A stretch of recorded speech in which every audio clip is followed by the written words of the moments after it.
This is a podcast about our lived experience, which unfortunately includes infant death and subsequent mental health struggles. Please take good care of yourself and only listen if this content feels safe for you right now. We'll still be here when you're ready. Hi, I'm Judith. And I'm Alina. We both lost babies to SIDS in winter 2021. In the throes of grief, I reached out to a stranger on the internet and our friendship was born. In the years since, we've been working hard to survive, rebuild, and navigate the continual challenges that have come our way, including divorce, Job loss, dating while bereaved, moving multiple times, health scares, pregnancy and parenting a living child, starting new jobs, and so much more. We are tired. Happily ever after is out of the question for us, but this podcast documents our journeys to happier ever after because we believe life after loss is worth living. So join us as we laugh, cry until we laugh. Welcome to As Long as I'm Living podcast. We're so glad you're here. She says our podcast is too quiet.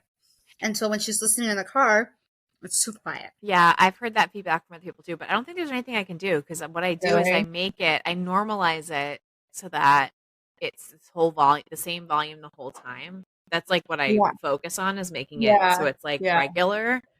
Yeah. The problem is that Judith, as you can see, you're going to see this, and Judith does this. Yeah. She's like, hello, and then she's like, hi, and then she's her microphone. A headset is a brilliant idea. I should get a headset with a why microphone. don't you have a headset? Because you're always like moving you're like crossing your I legs. know. So That it's is such a good idea.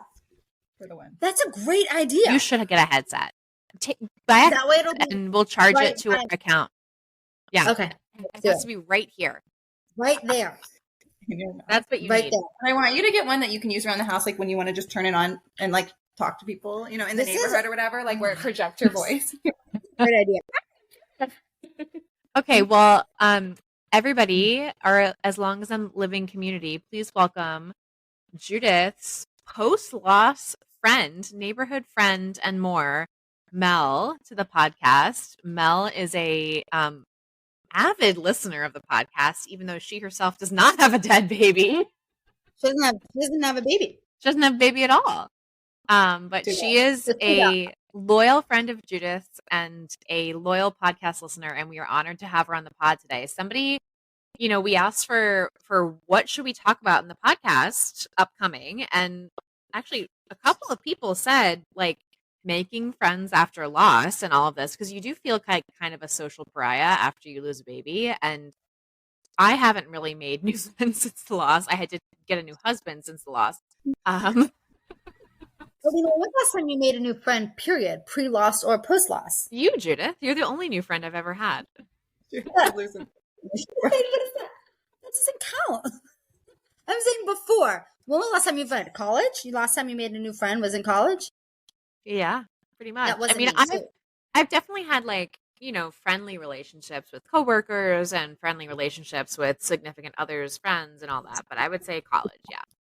College. Okay, so as we were looking to answer this question, Alina was not helpful. Yes. But thankfully, we are two people in this podcast, so I can pick up the slack. And I have made I've made a bunch of friends, but I would say like in terms of like real wonderful close friendships, I can only think of a couple off the top of my head since loss. Really. And Mel is probably the closest friend I've made since my loss. So I thought, Mel, we could invite you over. First of all, you said you were like hesitant to come on. And then this morning we met for coffee and you were a little nervous. So I hope like as it goes on, if you want us to bleep something out or edit something out, just let us know. Great. Yeah. But you feel prepared. As prepared as me. Okay. So let's start for the beginning. So should we start with how we met? Yeah. Start with how you met. How did you meet? Met? First of all, Mel, do you make a lot of friends? Not like you have a lot of I feel friends. like I have a lot of friends, and then there's like of my friends, like there's like soul friends. Mm-hmm. How many soul friends do you have? A lot of soul friends? Now I've like racked up a few, but I don't know. Yeah, like Mel has a lot of friends. Less than 10, more than 4. I think that's a lot. That's a good amount. I want to say actually, I feel like it's like kind of nice to recognize that you, Mel, actually know Tommy, the husband of 5 Dot Post, Jess Walker, who was on our podcast. I will link her episode in the description.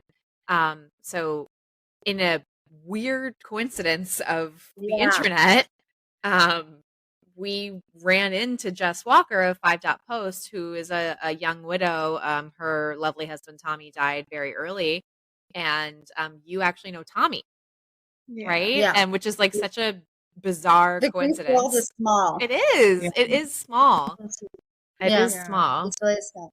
So, okay, but we didn't meet through the grief world. No, we did not. No. Mel and I, how did we meet? We became friends because you live in my neighborhood and you have a couple dogs and I have a dog. And I remember thinking like our dog is a very social dog. So I just remember thinking it would be nice to have a friend that had a dog so they could be friends. Like, so the dogs could be friends. I wasn't really thinking, I mean, maybe I was thinking about myself also, but I was really excited when I heard you were moving to the neighborhood because I was like, oh, and she has dogs. Right. You were looking for more for doggy daycare, right?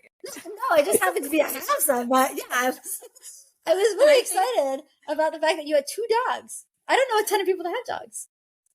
Did you know anything about me before we met? No, I knew nothing about you. So you didn't know that Judith had a son who had died before you met? I got no warnings. I was not enough a part of the community here to know anything about. And let me ask you this. So obviously you know Judith's whole story now, but when you very first met her, before you knew that she had a son who had died, did she seem like someone who had a son who died? Like, I'm curious what your first impression was. Like, were you floored? Were you like, Yes, oh, that makes sense because you're a disaster? Like, I also had a baby. That's She true. met me when my daughter was a few months old. So I met Judith. The first time I met Judith was very briefly, and we went to like a kiddish lunch, and I walked in kind of late, and Judith was sitting in a chair with a baby on her lap, and I was like, oh, baby. And then you were out of there. So like we like met kind of in passing. Yeah. And then Judith, of course, like showed up on my door and announced with her dog, being like, we're here to play with your dogs. And we're like, okay. So we had like a little picnic in our backyard. Yeah. And I don't actually remember. I was trying to think today about if I asked you like, Well, me, I don't know. I had a like, kid that was in my lap. Whatever. She just like in the same breath as like regular conversation was like, yeah, my baby died and blah, blah, blah, blah, blah. And I was like, okay, hold on, what? we need to backtrack just a few sentences.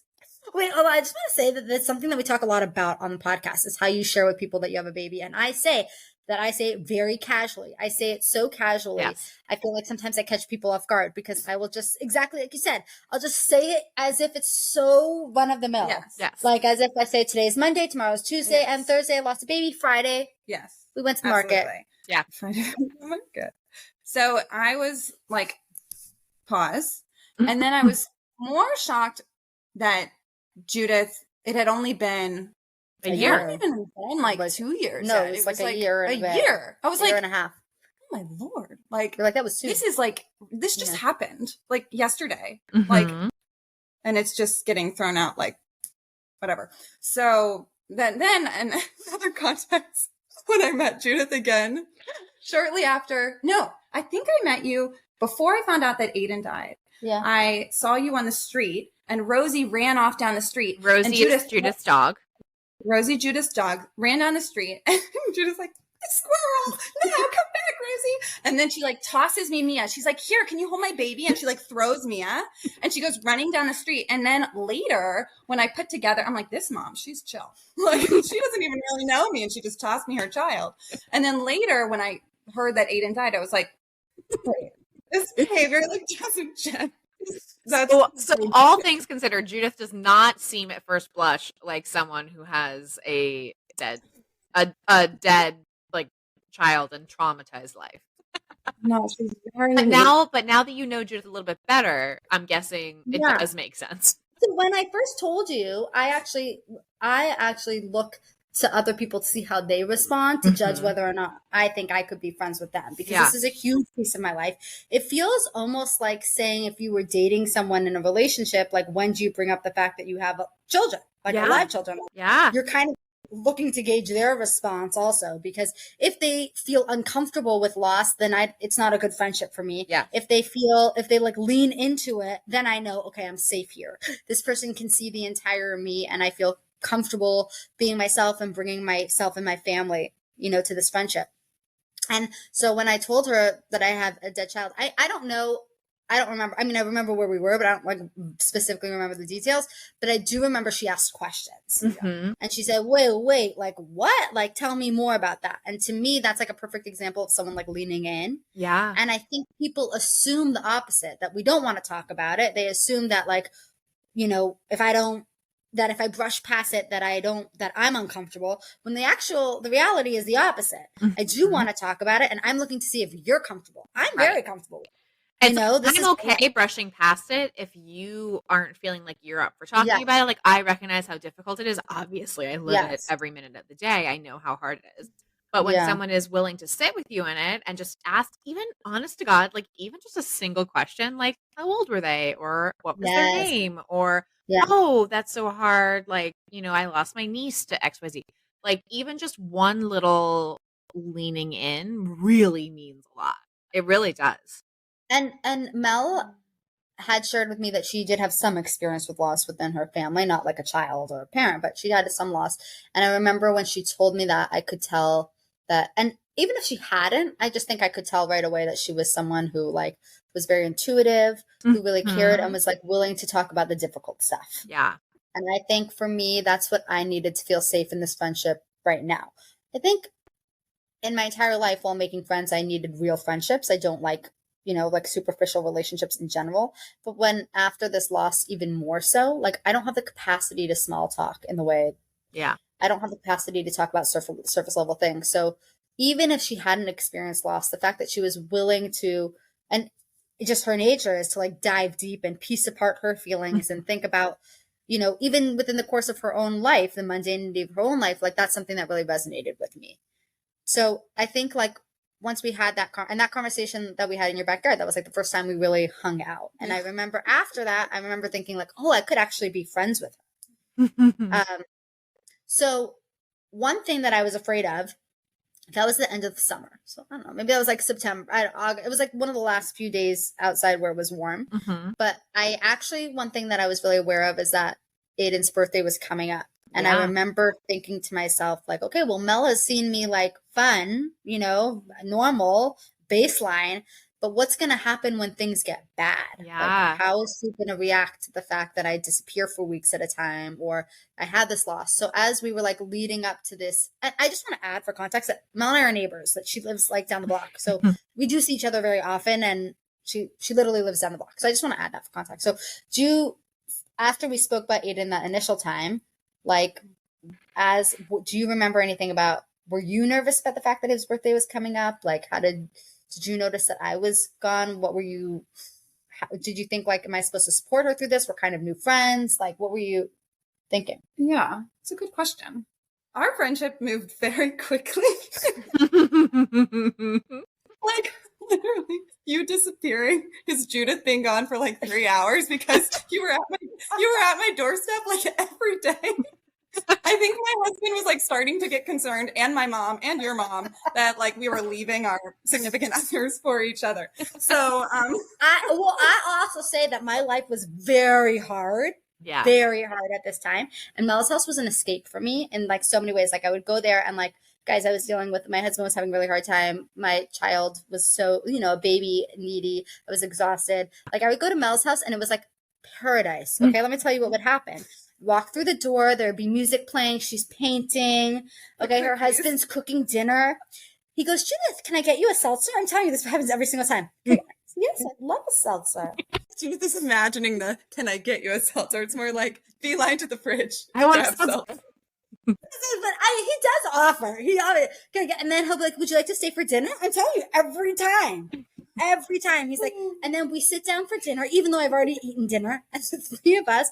It's just like this paradise where there's no like, they don't have like, their house is not sad, but it's not like there's no children. And it's actually really interesting to hear you describe like the way that you kind of like had to ease Mel into this and the way Mel was like learning about all this stuff. Cause it actually really feels very parallel to the way my husband had to kind of get integrated into this, where he was like this kind of outsider and I was like testing the waters. I'd be like, oh, I have a dead kid. And he'd be like, oh, like what was his name? And it was like, oh, okay. He passed that test. And it'd be like, Yeah.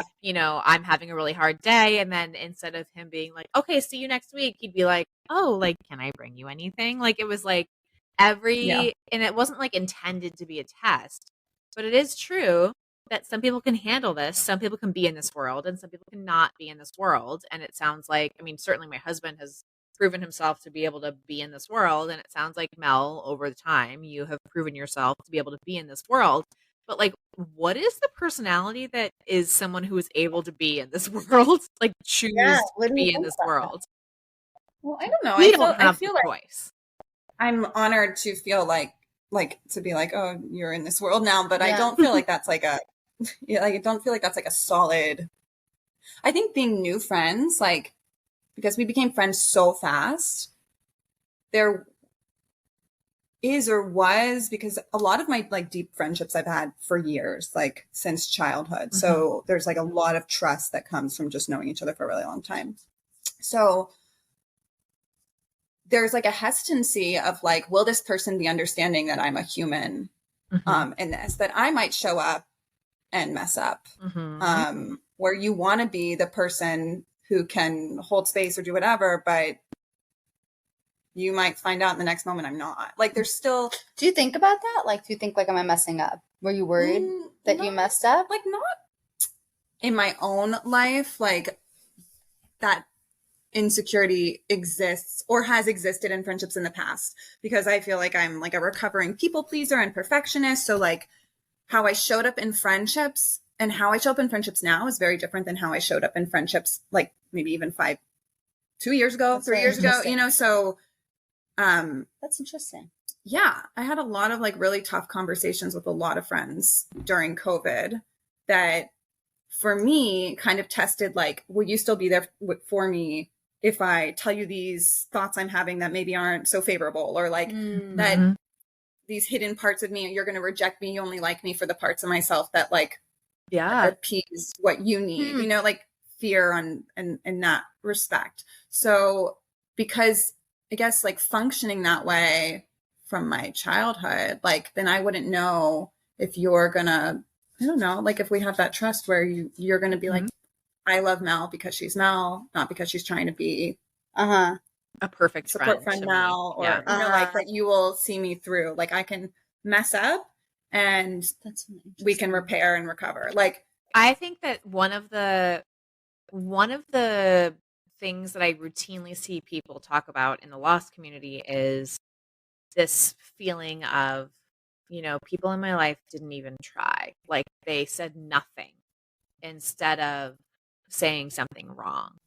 And I think what I'm hearing from you is that you, with Judith, you felt this comfort level to kind of just like try things and say things. And Judith had this like grace to just be like, yeah, that wasn't quite the right thing, but like you tried and I like that. And you're able to kind of see Mel in her attempt to be, supportive and all the stuff. Because I really do think like saying nothing is so much worse than saying the wrong thing in the vast majority of cases.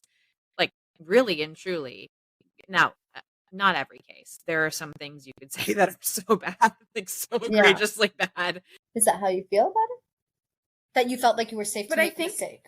Yeah. I think the other thing is that I'm like a very, like, I think honesty is one of my like biggest, I don't know, that's something that is just really important to me. And like when I'm thinking about your situation, like I would rather someone do something wrong out of like a good intention maybe than not show up at all. Or like, I've been telling you about like things with friends where I've like had these confrontations where it's like I've decided instead of like trying to, and like in my perfectionist brain, my former way of thinking would have been like orchestrating everything in my mind. How could I play out 10 different scenarios of what's the best thing to say in this moment, and like have a conversation with someone that I needed to either talk to about something, and I'd play the whole thing out in my head before I do it. And instead I'm like, okay, I need to trust that the other person is going to come 50%, or that we're both going to show up in this. Yeah. This isn't just on me. I need to trust and like just let it unfold. Like there's no point in playing out everything that might happen, because I don't know what's going to happen unless I'm like really truly in like partnership with somebody else's mind. Yeah. So I think like being someone who wants to let go of that, then I can show up and recognize you might make a mistake. Yeah. And but like, I think another thing that we're missing is that Aiden is, in terms of our friendship, like 1 out of 500 things we talk about. yeah. I don't think it actually plays up as there's so many other things. Yeah. What's surprising to me about our friendship is how normal it is. Yeah. Like the things we talk about are painting, your work situation. Like, well, some of the first things you said to me were like, I love to watercolor. And I was like, I do too.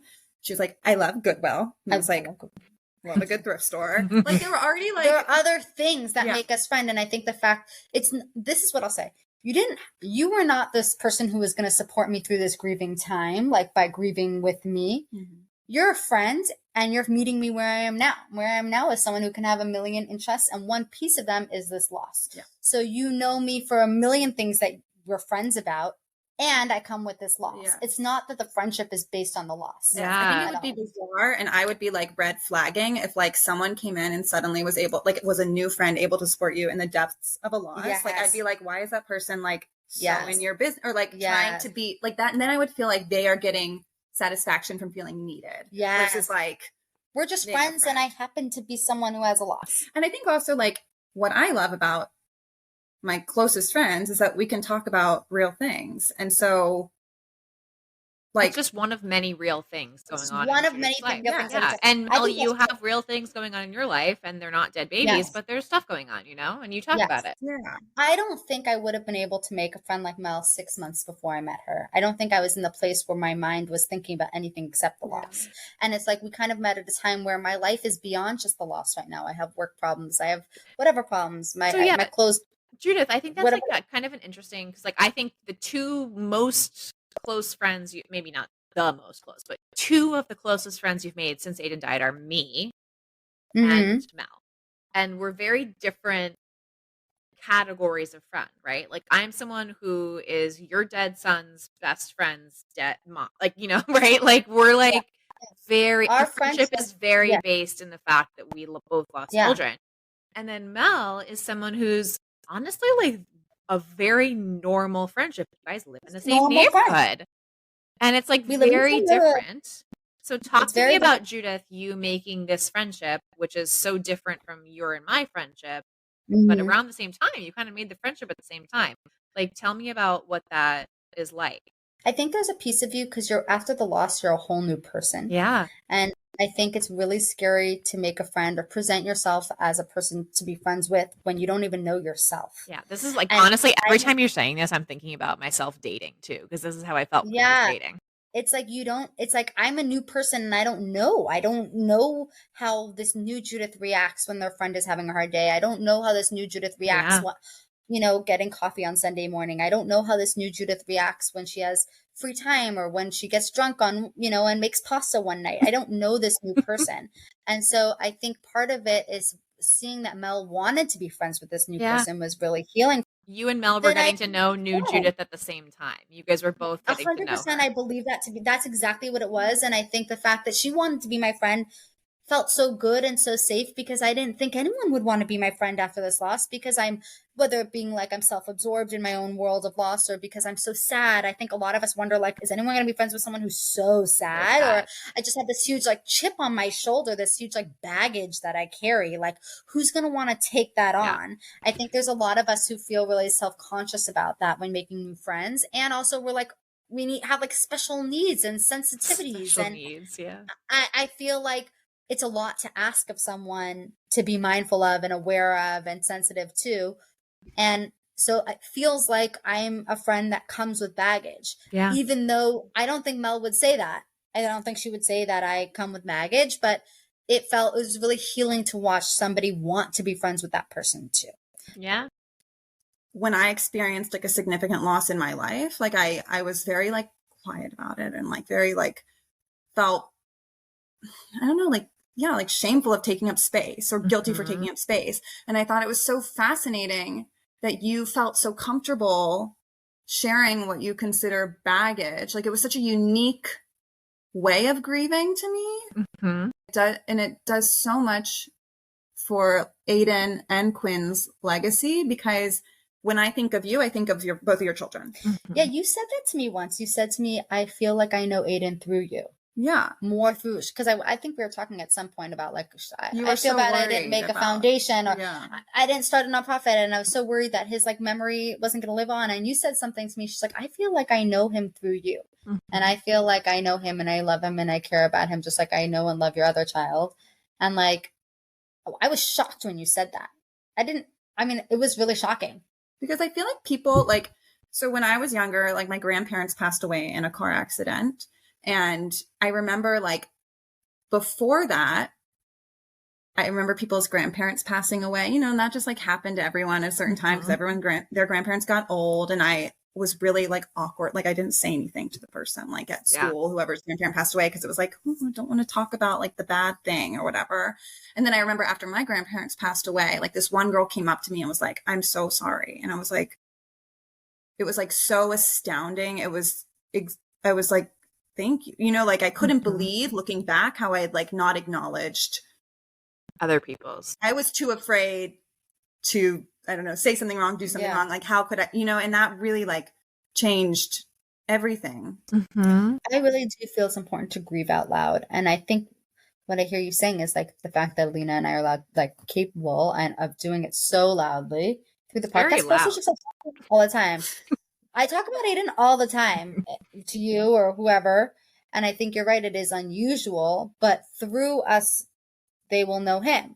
And if we continue to grieve out loud, then their legacy can't die because we're still alive. So it lives with us. Is that what you're saying? Yes. It's so nice. Like that they can be a part of your life now versus like my losses that I have like were tucked in a closet somewhere that I didn't, unseen. And so I don't know. It's just, I think it's a good model of how grief can be and maybe gives other people permission to feel do the same. It doesn't have to be you desensitize like the scariness of it. I think that's true. I think part of like brushing past it when I was originally telling you or just the way I talk about it or even joke about it or whatever it is, I think it gives other people the license to speak about it out loud and to realize that I'm comfortable with it so they don't have to be uncomfortable. Right.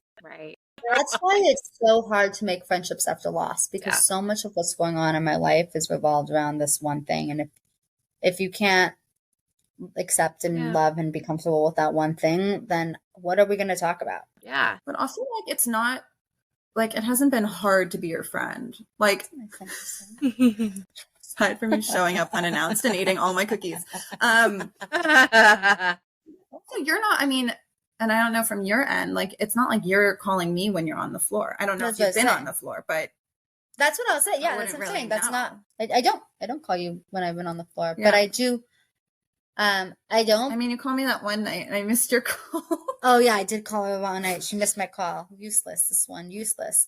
But that was so nice because then I called you the next day and I was like, "Are you okay?" And you were like, "No, I'm not okay." Yeah. And I was like, "This is amazing. Like this girl just like is exactly who he is. Like you were just. I'm fascinated by your brain. I just will continue to be. I think that is true.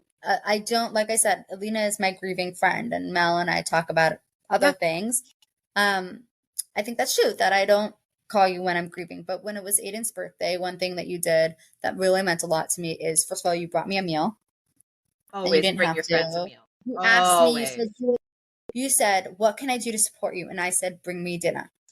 Always. Like I said, like the day before Aiden's birthday. This is another thing I find fascinating and like so unique that you know what you need. Like this is where I am like, amazed because for me like this whole like shame piece whatever like am I asking too much? Am I not like you have such a sense of like self and knowing you can say to your family like this is what I need from you during this lost time and grief time. Like it's just I don't know if it's unique.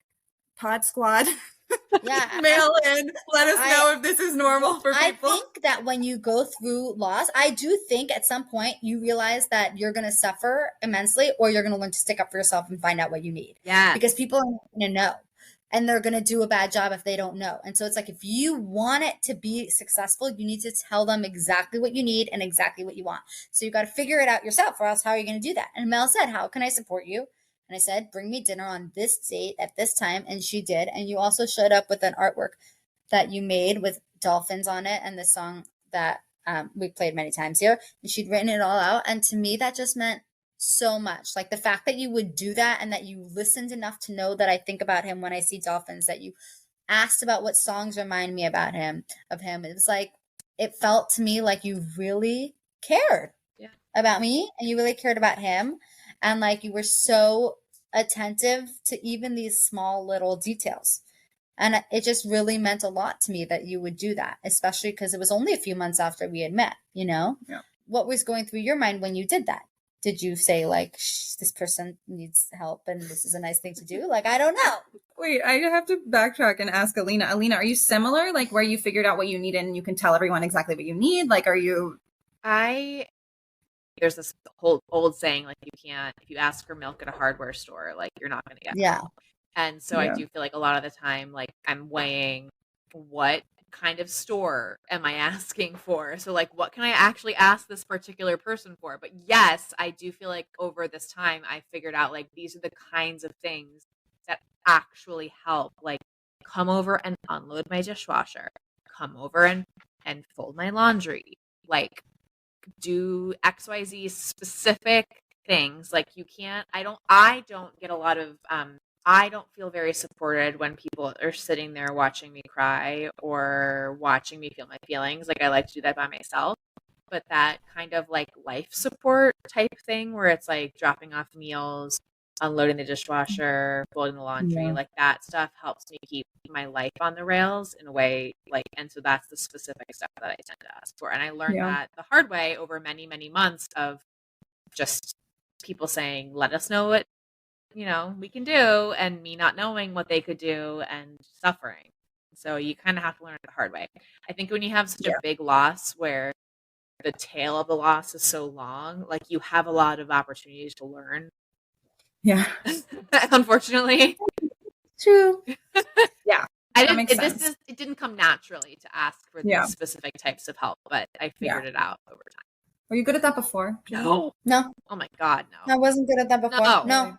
Okay. And I didn't know what I needed even. Like, I think before I didn't know. The guilt and the shame that you're describing has never been my coping mechanism. So I never like was apologetic about what I needed in a relationship or whatever, anything like that. But I wouldn't know if I had a hard day, I wouldn't know what I needed. I wouldn't know how to feel sad. I wouldn't know how to like be active in my sadness. I wouldn't know how to feel the sadness. I wouldn't know how to communicate. I wouldn't know. I think that's something I've definitely learned. Definitely. You know, something else that I also want to be put out there is you had a loss this year of someone that was your age that died. And to me, that was a really interesting experience. Sitting in my shoes, watching you lose a friend. Did you feel like you had somebody in your life who kind of like got it? Or did you feel like, how was it, you know, going through your own? And it wasn't the same at all, but how did it feel like, you know, here's someone who feels really comfortable talking about loss, who talks about like grief. Was that helpful to you during your difficult time? Yeah, I mean, I think it is. I think it definitely is helpful because you wanted to know more about the people that were sick or passing, you know, passed, like even with talking to you about Tommy, like, and when you came over and asked if we wanted to grieve together, just like, okay, lay down on this couch, we're gonna set up the music, and you're like, here's how it goes. We light some candles and then we cry. We're just gonna talk about this person. You're just gonna tell me. We're just gonna sit until you're ready. Yeah, I don't think a lot of people can do that. Yeah. So I think that is comforting and special. But I think there is like, you know, with loss and with grieving, like everyone experiences it in their own way, and there's not like one way. So I don't know. Like I feel like, do you remember we were driving and what were you talking about? Something to do with loss, and you said something like, well, Mel, like you wouldn't really understand, like, or something you said, and I like stopped you, and I was like, no, but I'm glad you did stop me. Almost like a gatekeeping of like, I was gatekeeping all the loss. All the loss. Yeah. And you were like, I've experienced loss. Yeah. And it it felt looks like different, it feels different just because my loss is one way. Yeah. I can't compare losses. Yeah. That's a good thing for you to say to me. I'm glad you said that to me. I think that's true. Yeah. I think I do feel Yeah. like I own loss and it's not mine. Yeah. 100%. I think that it's really fair to say that everyone experiences loss in a different way and everyone has their own grieving process. And the fact that I came to your house and said, this is how we're going to grieve. We're going to lie on this couch. And that wasn't fair because that's how I grieve, but that might not have been how you would have chosen to grieve. Yeah. I mean, I think like this is the part of me and like how I want to be in friendships now where like maybe before it would have been like, I wouldn't say something. Yeah. But now I feel like I have more agency to say something so I can know if you're accepting me as a friend for who I honestly am in each moment. Yeah. And then, versus. And something I'll say about Judith is she's very good at feedback, like receiving feedback. It's unreal. Judith, I don't understand. It's really amazing. And like my mom and I were listening to the episode on our main road trip. And I said, it's so amazing that Judith said, yeah, last week I would not want to be friends with Judith of last week. Yeah. And this is what I'm saying. The shame piece of like Judith being able to separate herself and like from her own actions is like, I find to be very unique. I that agree. Actually reminds me of something. Remember we did an episode about like our pregnant friends, okay? And Mel did not like it. It was certainly not directed to her in any way, but Mel gave feedback that she really did not like it and she thought it was mean. Actually, that was what you said, that you thought it was mean.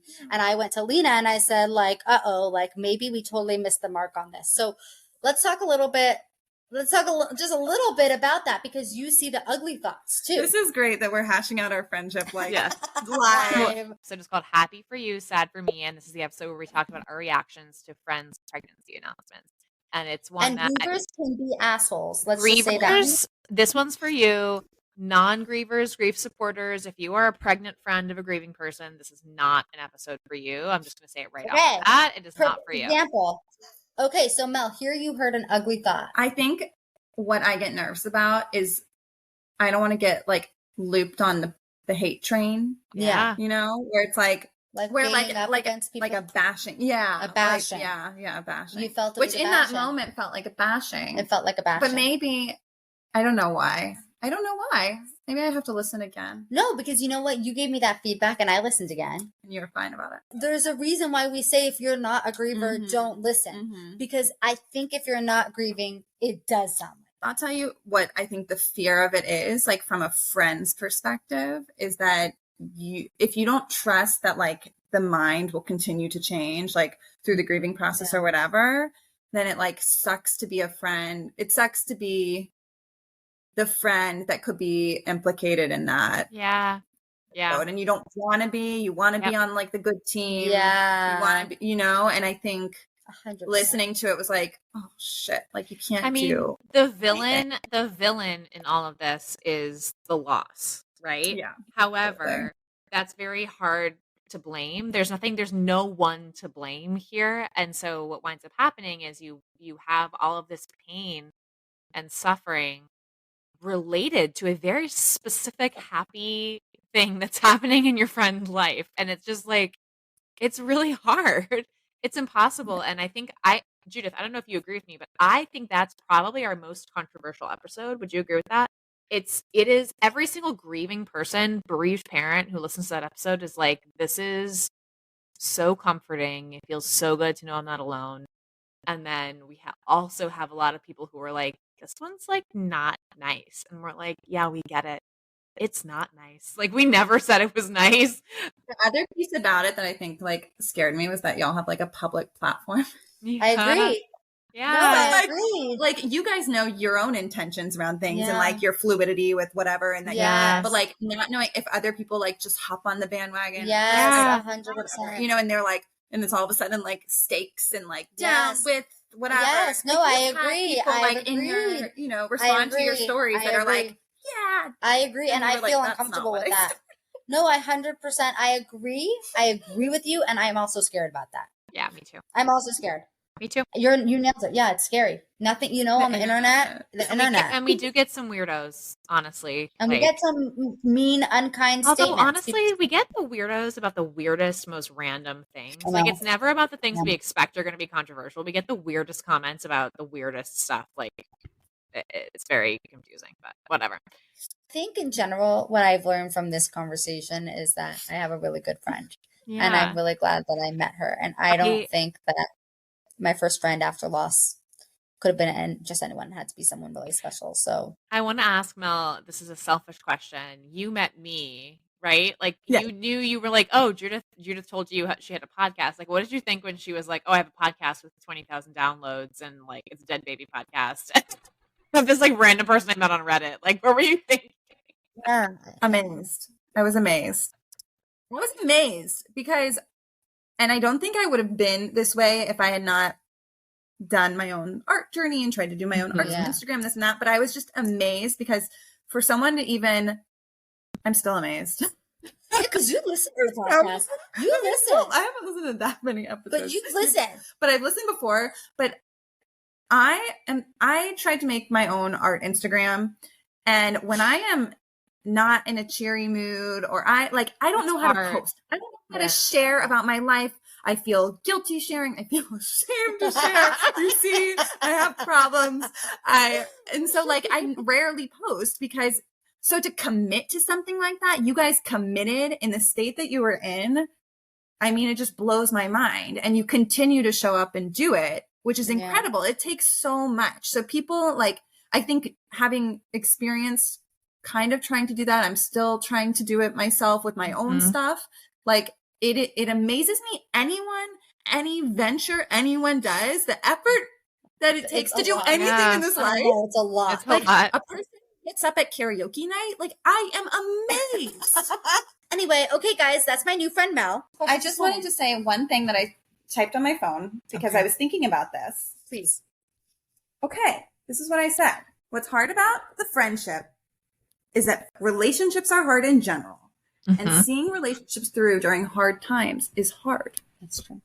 And especially now when like friends, like in my own friendships that have endured for a very long time, like now we're all experiencing very different things. So I've had friends get pregnant a lot earlier than me and like feeling sad feelings about that. I have a friend whose baby is in the NICU and like having a really hard time. She's having a really different like parenting experience. So like before it was like all of our friends, we were like, yeah, we'll go to high school and then we'll go to college and then we'll, same life. We ended up all kind of finding our partners around the same time and just kind of got lucky in that respect. And so now we're having to try to find in general, despite lost mom, this or that, like with my friendships that I had before, we're already having to like learn how to navigate tough spots. How do I hold space for you and hold space for myself when we have these very different experiences? Do we now go find people who have similar experiences and say peace out for 10 years? Like, do we come back later? But I don't want to do that. I want to my friends are like together. Family to me. So it's like having to be have really hard conversations and be really honest and transparent and hope that pays off or whatever. And so I think like in our friendship, like friendships in general around this time are challenging. Yeah. And making friends in this stage is hard. Maintaining friendships in this are hard. This is just one hard way. Yeah. Everybody has shtick. This is just one of many complications with your friendships. Yeah. I guess when you're talking about people like shying away from talking about loss or whatever, like we're all going to hit shit. Yeah. And so if you find a friend now who can be in shit with you, you're just saving yourself a bunch of time. Like I agree. People who are lost moms that like when you actually make your friend or whatever, like you're just saving yourself a bunch of boring conversations. Yeah. Yeah. Say it's like, you know that this person can go through the hard times with you. So no matter what comes your way, we'll be friends. Yeah. You don't have to worry about leaving or being in different stations and different. Yeah. And I think you're unique. Like, I don't know that I'd be friends with every lost mom. Like your personality, like it just works. It just works. Lost just works. It looks good on you. It looks so good on you. To all of our wonderful new friends, we want to hear from you. Email us at aslongasimlivingpodcast@gmail.com And follow us on Instagram at As Long As I'm Living Podcast. We'll get back to you as soon as our grieving brains allow. Yay!